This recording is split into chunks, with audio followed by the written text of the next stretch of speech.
where we were flying with A-man. Anyways, maybe we should let you decide whether he should be AM or A-man and stuff. All right. So, anyways, we just did a video or whatever here, and we're actually going to post both these videos together.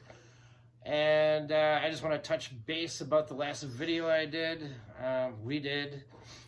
And as said, don't accept yourself as like, don't consider yourself an addict. Thing is, or whatever, is through some of these studies that I've been checking out and all that stuff or whatever, it doesn't really sound like it's more like addiction. It sounds more like people go into a sense of depression. So you'd be better off looking for your depressions and the roots of them than to think about your quote-unquote addiction. Yeah, like the video that Johan Hari, I was just actually watching it a few minutes ago, and he called it bonding and stuff, where it's where we want to bond to something when we get down and out. So, and but to me it sounds more like a case of depression and stuff, and we get ourselves down or whatever because bad things happen to us, whether it was bullying or you're getting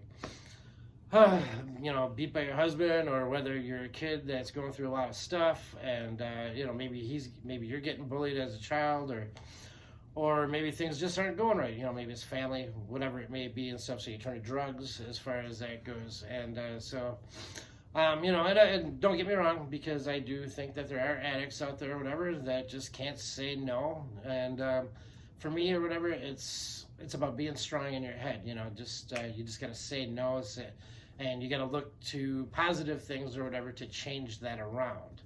So, and so I always take your negative and turn it into a positive. Change your environment if that's what it takes. Right, get away. I mean, if you gotta get away and stuff. Sometimes that's what you gotta do. So, and anyway, so we're gonna move on from that comment that I made and stuff like that or whatever, because I think there's a lot of different ways to look at it, and how many different scenarios I could play out in my head or whatever, but we're not going to take all that time of where my head's going right now, because I could be in 150 directions. Aren't you usually?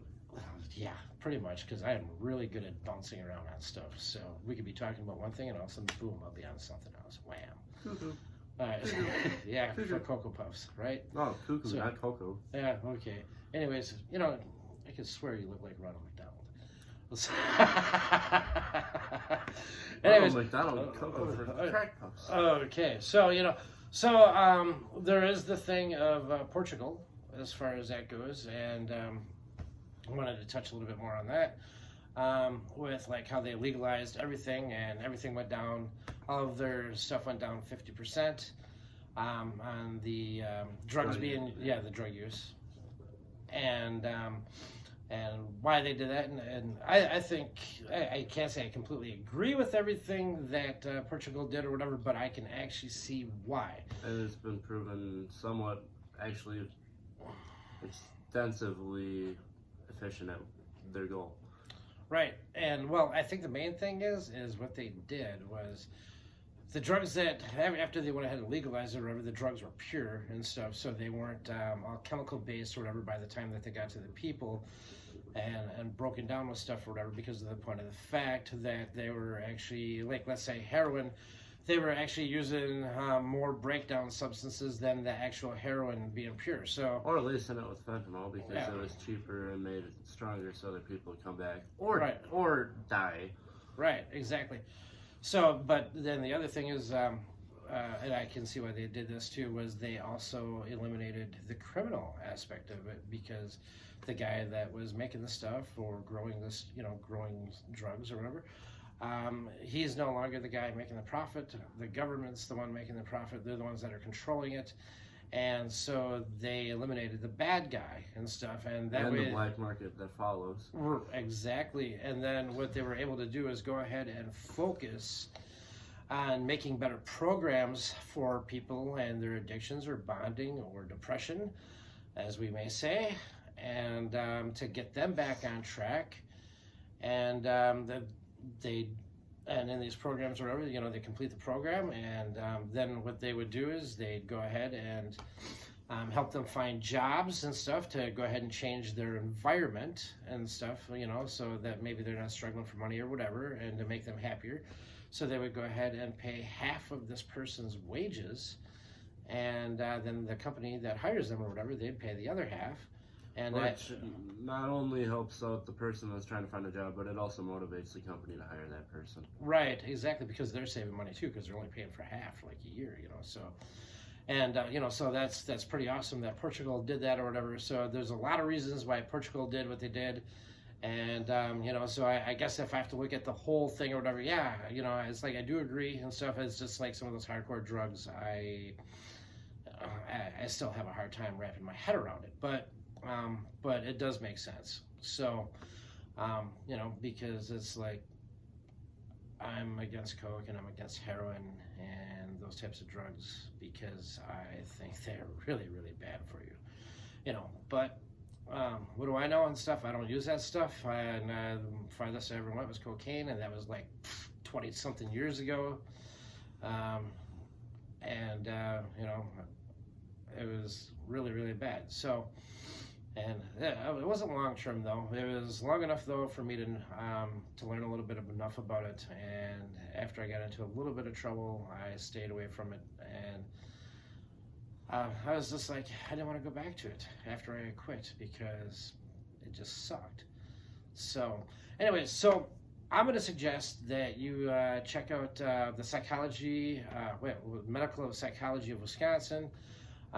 They have some really good and important notes on YouTube, or a video actually, and this Johan Hari, he makes some really good points in his 14-minute and 50-something second video, and then there's David Nutt. So, and so I've kind of combined some of these things together or whatever that I've been talking about between all three of these or whatever because they all make sense.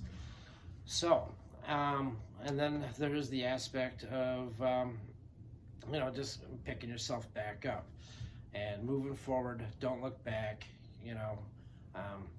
because when you sit there and you dwell on yesterday, and that's something we're going to talk about here. So, because I was in a thing yesterday or whatever, I'm talking to some people as far as that goes, and, the person that was talking to us, I guess I got a little irritated because of the point of the fact that, it's like, had to dwell back on my past, and it's like, I'm not the guy that dwells on his past. It's like, I only look for tomorrow. I don't give a crap about yesterday. Yesterday's past, it's gone, it's done. Who cares? Because tomorrow's a better day and stuff. If yesterday brings you down, how is it going to make it better or easier for you to push on through tomorrow? Right, so it's counterproductive. Yeah, it's like, and this is like this thing, in government agencies or whatever, they say, well, we want to know your past history. It's like, well, who gives a shit about my past history? Excuse my French, but it's like, why don't we just get down to the problem instead of bring everything else up? Right, you learn from the mistakes that you made, and then you use tomorrow to make them better. As far as that goes, it's like, geez, am I going to go back every single day and sit here and think about what I did 20 years ago? Heck no. Am I going to sit here and think about what I did last October? No. And stuff. I'm going to go ahead. Wasn't Halloween last October? Yeah, I think so. Yeah, I think so. As far as that goes, no, because you know why? It don't pay to sit there and dwell on stuff or whatever that already happened. You got to live for tomorrow, not yesterday. And the way some of this stuff is set up or whatever in the governments, they want you to live by yesterday. BS. It's not the way it should go. You need to move on and stuff. So do they. And it's important that you move on.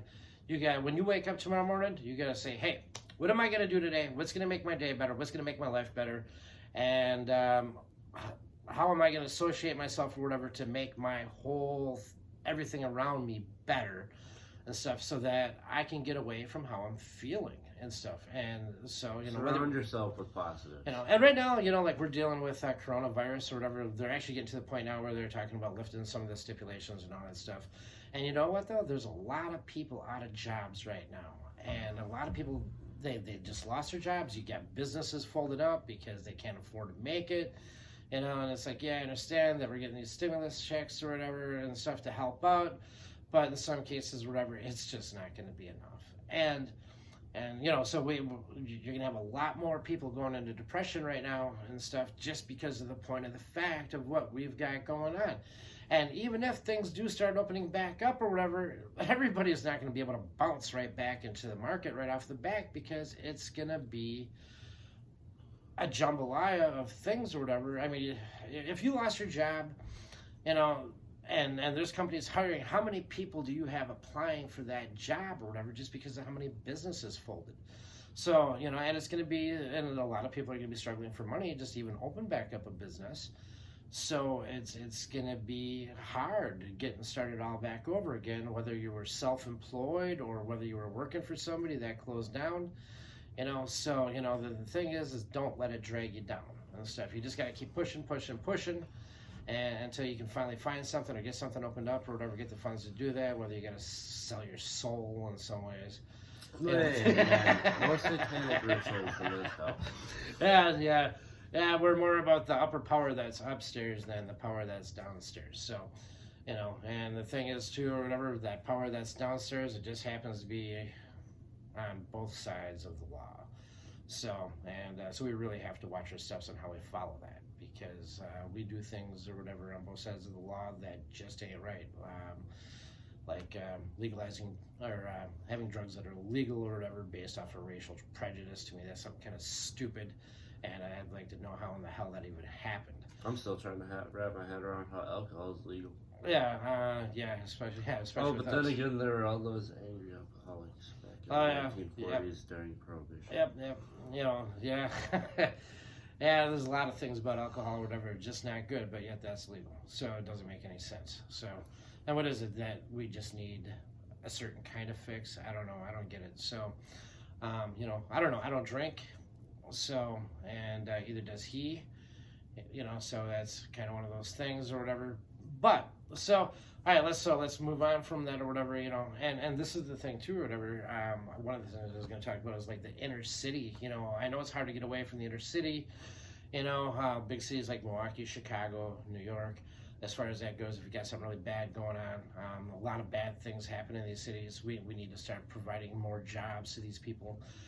That are down in the hood and the ghetto and stuff like that, but the government needs to step up to the plate. Maybe offer big businesses like no taxes for how many years or whatever, so that we can start giving those people jobs down there too or whatever. And that's the thing, because they find drugs or whatever the easiest thing to sell out on the corner or hooking as far as that goes. I've got a duplex down there, and it's like, boom, it's like a girl loses her job or whatever. Well, next thing you know, she becomes lady of the night and stuff, because she has nowhere else to turn, can't get around and stuff to even find a job or whatever down there as far as that goes, because there's nothing down there but small business that's not hiring, because a lot of it's just mom and pop that's just trying to survive, Most of the big businesses are afraid to move in.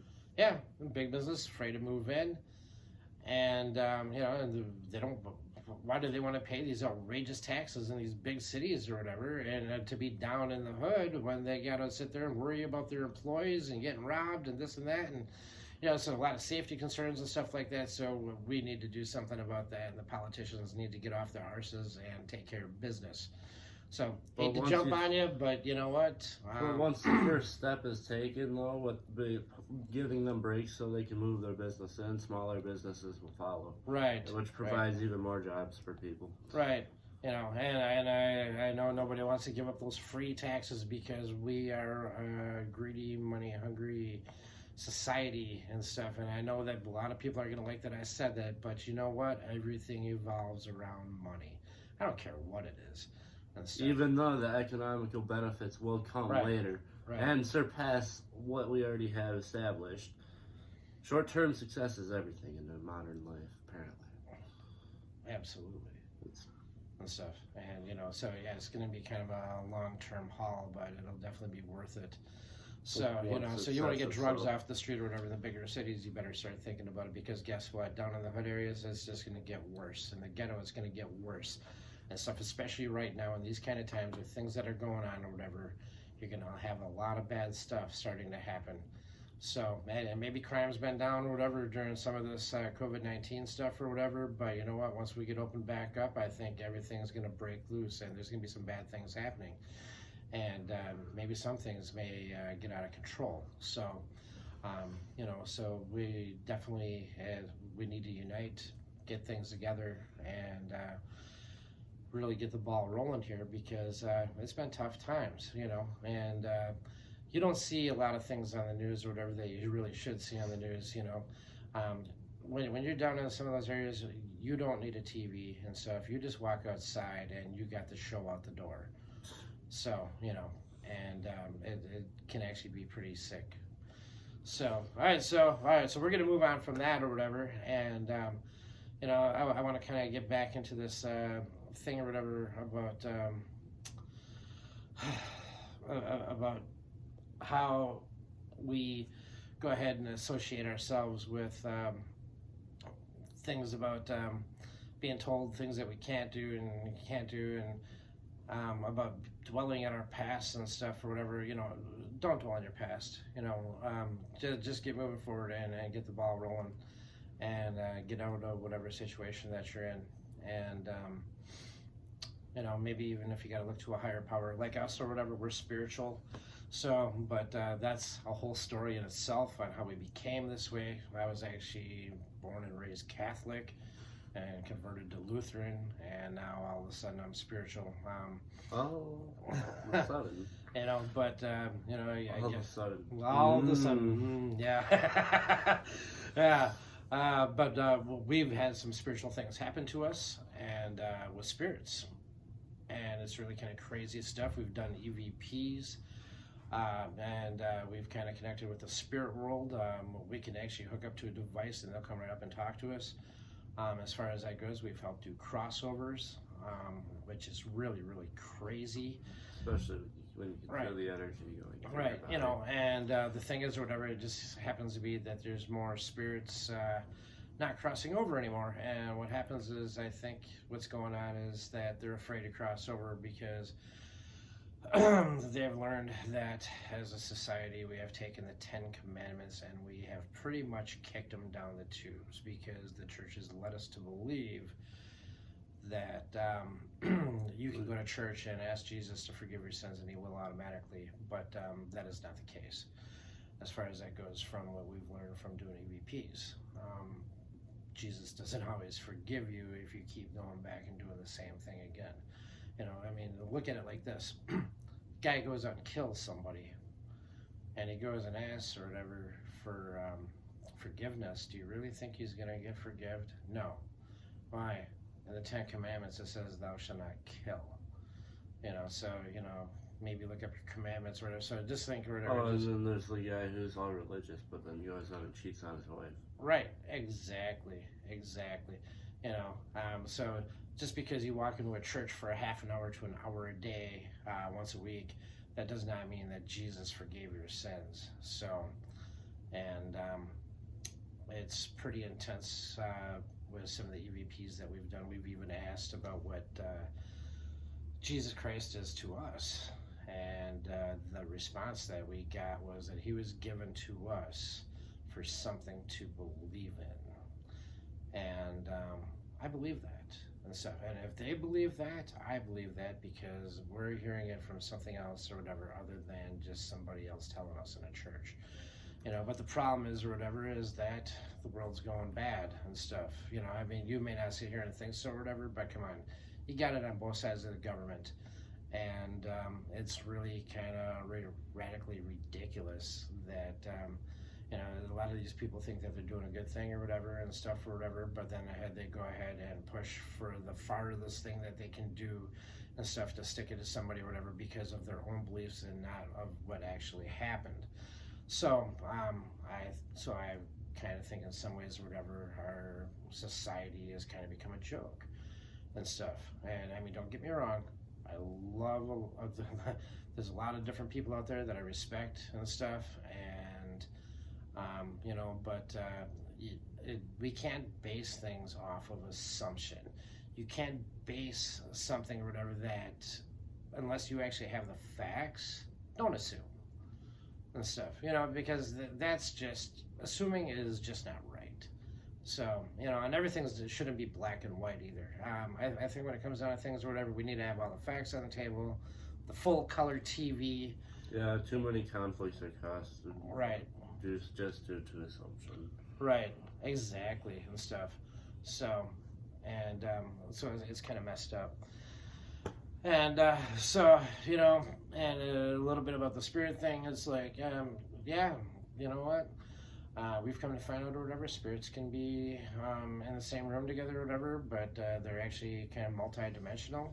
Not having any clue of the other. Yep, not any clue of the other, whatever, depending on in time, where they are and stuff. So that was really kind of crazy because we did some here a couple years back, and it's like, wow, you know, it's like talking to one and stuff, but this other one wasn't there, and then all of a sudden, whatever, we changed to a different frequency, and all of a sudden we got this other one talking to us or whatever, and so we clearly realized that neither one of them even knew that each other was there. So, you know, so it's kind of crazy too. So some of these people that have their theories on multi-dimensional, I'm pretty sure that we are. So this may sound totally crazy, like we're nuts or whatever, but when you kind of mess around with some of this stuff or whatever, you have a tendency to find out things. And how we got involved with this was we had to deal with a bad one. And so that's kind of what got us into messing with spirits. We don't do it all the time. It's just kind of like every now and then kind of thing as far as that goes. Plus we live on sacred land where the Indian tribe used to be a couple hundred years ago. So that's kind of an experience in itself because we have activity in our home. So, and anyways, so we're going to probably start planning on the next video. I'm not sure what we're going to do it on yet. Because we actually probably covered more in this video than anyone expected. What you think? I think you covered more on this video than you expected. Yeah, you're just kind of there today, aren't you? I'm tired. Yeah, me too. It is actually really, really late at night. That's why I'm signing off as PM. And I'm going to sign us off as we are the Walking Dead. You have a good night. PM.